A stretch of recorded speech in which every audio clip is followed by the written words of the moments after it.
ভাবুন তো, যদি আমাদের পৃথিবীর গভীরে লুকিয়ে থাকে এক হারানো মহাদেশ, একটি সভ্যতা যাদের প্রযুক্তি আর জ্ঞান হয়তো আজকের মানুষকেও হার মানাতো, কিন্তু এক ভয়ঙ্কর রাতে সবকিছু সাগরে তলিয়ে গেল। এটা কি শুধু গল্প নাকি সত্যি ছিল আটলান্টিস?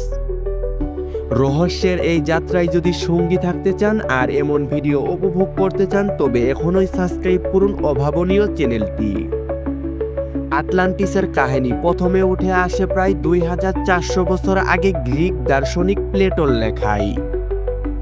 তিনি বর্ণনা করেন আটলান্টিস ছিল এক মহাশক্তিশালী সাম্রাজ্য, যেখানে আকাশ ছোঁয়া প্রাসাদ, সোনার মূর্তি, ঝলমলে বাগান আর চারপাশে সাজানো ঝর্ণা ছিল। সেখানে মানুষের ছিল জ্ঞান, শিল্পকলা আর বিজ্ঞানের অত্যন্ত উন্নত। বলা হয় তারা এমন সব প্রযুক্তি ব্যবহার করত যা আজকের আধুনিক যুগেও বিস্ময়কর মনে হয়। প্লেটোর ভাষ্য মতে আটলান্টিস ছিল পৃথিবীর সবচেয়ে শক্তিশালী নৌ সাম্রাজ্য। তাদের বিশাল জাহাজ বহর দিয়ে তারা পুরো পৃথিবী জয় করার পরিকল্পনাও করেছিল। কিন্তু ঠিক তখনই ঘটল এক মহাপ্রলয়। প্রচণ্ড ভূমিকম্প আর বিধ্বংসী সুনামিতে মুহূর্তের মধ্যেই সমুদ্রের তলদেশে হারিয়ে গেল এই মহাদেশ। এরপর থেকে হাজার হাজার বছর ধরে মানুষ প্রশ্ন করে আসছে, আটলান্টিস কি সত্যি ছিল নাকি প্লেটোর কাহিনী ছিল কেবল এক রূপকথা? কেউ বলেন আটলান্টিস ডুবে গেছে স্পেনের উপকূলের কাছেই, আবার কারো দাবি আজরের দ্বীপপুঞ্জ ঘিরেই লুকিয়ে আছে সেই হারানো মহাদেশের রহস্য। কিন্তু এখানেই শেষ নয়। অনেক গবেষক মনে করেন বারমুডা ট্রায়াঙ্গেলের অদ্ভুত সব নিখোঁজ হওয়ার ঘটনা আসলেই আটলান্টিসের শক্তির সঙ্গে জড়িয়ে আছে। আধুনিক প্রযুক্তিতে যখন সমুদ্রের গভীর তলদেশে স্ক্যান করা হলো, ধরা পড়ল কিছু অদ্ভুত আকৃতি।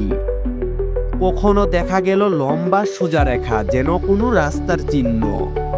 কখনো আবার ভেসে উঠল প্রাচীন প্রাসাদের দেওয়াল কিংবা সিঁড়ির মতো রহস্যময় কাঠামো। এসব দেখে অনেকেই চমকে উঠেছেন। এগুলো কি সত্যি সেই হারানো আটলান্টিসের ধ্বংসাবশেষ, নাকি কেবল প্রকৃতির খেলা? বিজ্ঞানীরা এখনো নিশ্চিত নন। তবে যদি একদিন প্রমাণ মিলে যায়, তাহলে মানব সভ্যতার ইতিহাস বদলে যাবে চিরতরে।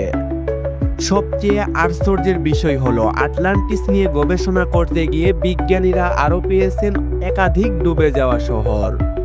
জাপানের ইয়োনোগুনি মনুমেন্ট, যেখানে পানির নিচে বিশাল পাথরের সিঁড়ি ও প্রাসাদের মতো গঠন এখনো দাঁড়িয়ে আছে। আবার ভারতের দ্বারকা নগরী এক সময় কৃষ্ণের শহর হিসেবে পরিচিত ছিল, সেটিও সমুদ্রের তলদেশে হারিয়ে গিয়েছে। এসব আবিষ্কার দেখে গবেষকরা হতবাক। যদি ইয়োনোগুনি আর দ্বারকার মতো প্রাচীন নগরী সত্যি পানির নিচে ডুবে থাকতে পারে, তাহলে কি প্লেটোর বলা সেই আটলান্টিস বাস্তবেই ছিল, নাকি এটা কেবল এক অমীমাংসিত রহস্য যা মানব সভ্যতার ইতিহাসের অন্ধকার অধ্যায় চিরকাল লুকিয়ে থাকবে?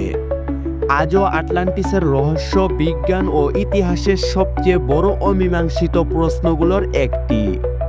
কিন্তু আপনি কি জানেন, সমুদ্রের গভীরে এমন কিছু প্রমাণ পাওয়া গেছে যা প্রমাণ করে প্রাচীন মানুষদের প্রযুক্তি আমাদের কল্পনা থেকেও উন্নত ছিল।